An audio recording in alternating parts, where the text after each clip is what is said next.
உன் வார்த்தைகள் கேட்கப்பட்டது என்று வேதவசனம் சொல்லுகிறது. வித்தியாசம் உண்டாகும்படி செய்வேன் என்று கர்த்தர் சொல்கிறார். நான் உன்னை வெறுத்து விடவில்லை என்று கர்த்தர் சொல்லுகிறார்.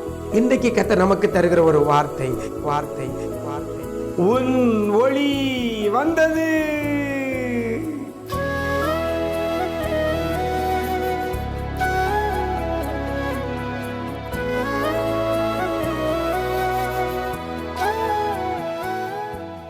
கிறிஸ்துவில் பிரியமானவர்களே, ஆண்டவரும் இரட்சகருமாகிய இயேசு கிறிஸ்துவின் ஈடு இணையற்ற நாமத்தில் உங்களுக்கு அன்பின் வாழ்த்துக்களை தெரிவிக்கிறேன். நல்லா இருக்கிறீங்களா?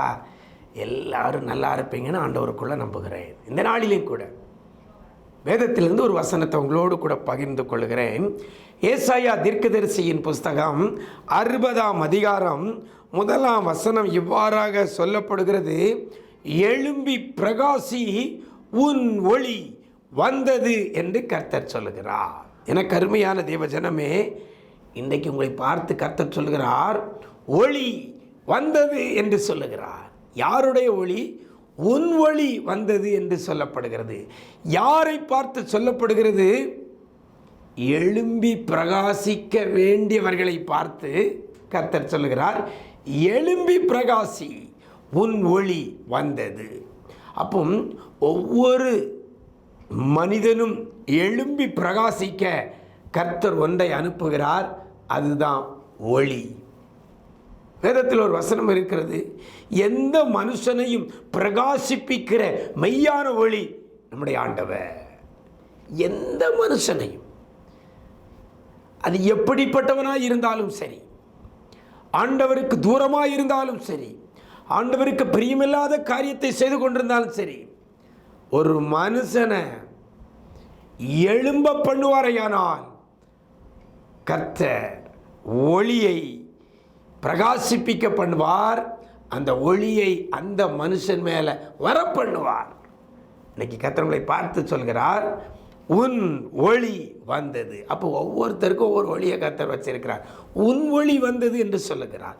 அன்னைக்கு கையிலே நிருபத்தோடு கூட கிறிஸ்தவர்களை உபத்திரவப்படுத்த நெருக்க உத்தரவை வாங்கி கொண்டு சவுல் செல்லும் பொழுது சடுதியிலே வானத்தில் இருந்து ஒரு ஒளி அவனை சுற்றி பிரகாசித்தது. அவ்வளவுதான், ஒளி வந்தது. சவுலுக்கு உண்டான ஒளி வந்தது, அவ்வளவுதான். சவுல் பவுலாய் மாறினதை நம்ம பார்க்குறோம்.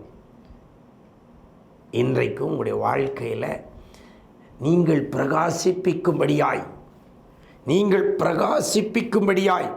கர்த்தர் ஒளியை அனுப்புகிறார். அதான் அந்த வசனம் சொல்கிறது, உன் ஒளி வந்தது என்று சொல்லப்பட்டிருக்கிறது. அப்படின்னே கேட்க போகிறேன், ஆண்டவரே, நான் எழும்பி பிரகாசிக்க, உமக்காக எழும்பி பிரகாசிக்க எனக்கு என் ஒளியை அனுப்புங்கப்பான்னு சொல்லி கேட்க போகிறோம்.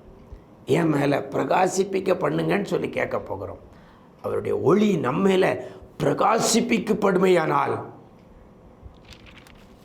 நம்முடைய வாழ்க்கை தலைகளாய் மாறும். ஆண்டவருக்காக ஓடலாம், ஆண்டவருக்காக எதையாவது செய்யணும் அப்படிங்கிற ஒரு எண்ணம் வரும். நம்முடைய காரியம் ஜெயமாய் முடியும். அநேகரை ரட்சிப்புக்குள்ள நடத்தலாம். சவுல் மேல் அந்த ஒளி வந்தபோது அவனுடைய பின்னான காரியங்கள் எல்லாம் நமக்கு தெரியும். ஒரு பவுலாய் மாறினான். அநேகர் ரட்சிக்கப்பட கர்த்தர் அவனை பயன்படுத்தினார். இன்றைக்கு உங்கள் மேலே அந்த ஒளியை கர்த்தர் வரப்படணும்னு சொல்லி ஆண்டவர்கிட்ட கேளுங்க. ஆண்டவரே, நான் எழும்பி பிரகாசிக்க என் ஒளியை என் மேலே அனுப்புங்கப்பான்னு சொல்லி கேளுங்க. இந்த வசனத்தின்படி எழும்பி பிரகாசி, உன் ஒளி வந்தது என்று சொல்லி உங்களுக்கும் கர்த்தர் ஒளியை பிரகாசிப்பிக்க பண்ணுவார். அப்படிப்பட்ட கிருபையை கர்த்தர் தருவாராக. நாம் ஜெபிக்கலாமா? எங்களை நேசிக்கிற நல்ல தகப்பனே, இந்த ஆசீர்வதிக்கப்பட்ட நல்ல நாளிலே கூட எழும்பி பிரகாசி, உன் ஒளி வந்தது என்று சொன்ன வேத வசனத்தின்படி அப்பா, இருளாய் கிடக்கிறவருடைய வாழ்க்கை பிரகாசிப்பிக்கப்பட, இருளாய் கிடக்கிற எதிர்காலம் பிரகாசிப்பிக்கப்பட உன் ஒளி வந்தது என்று சொன்ன வேதவசனத்தின்படி பிள்ளைகள் மேல் அந்த ஒளியை பிரகாசிப்பிக்க பண்ணுங்கப்பா. எந்த மனுஷனையும் பிரகாசிப்பிக்கிற மெய்யான ஒளி நீராண்டவரே. ஆண்டவரே, அந்த ஒளி பிள்ளைகள் மேலே பிரகாசிக்கட்டும். உம்மை விட்டு தூரமாக இருக்கிற பிள்ளைகள் மேலே பிரகாசிக்கட்டும். ரட்சிக்கப்படாத பிள்ளைகள் மேலே அந்த ஒளி பிரகாசிக்கட்டும். ஆண்டவரே, எழும்பி பிரகாசிக்க உம்முடைய ஒளியை பிள்ளைகள் மேலே இன்னைக்கு அனுப்புகிறதற்காய் நன்றி சொல்லுகிறோம். கிருபைகள் பெருகட்டும். இந்த நாள் முழுவதும் உடைய பிரசன்னத்தில் மூடிக்கொள்ளுங்கப்பா. எங்கே போனாலும் வந்தாலும் கிருபை தாங்கட்டும். ரத்த கோட்டைகளை மறைத்துக் கொள்ளுங்க. மீட்பர் இயேசுவின் மூலம் ஜெபிக்கிறோம் நல்ல பிதாவே. ஆமேன், ஆமேன்.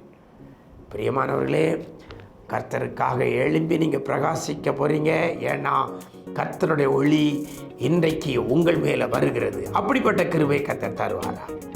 God bless you.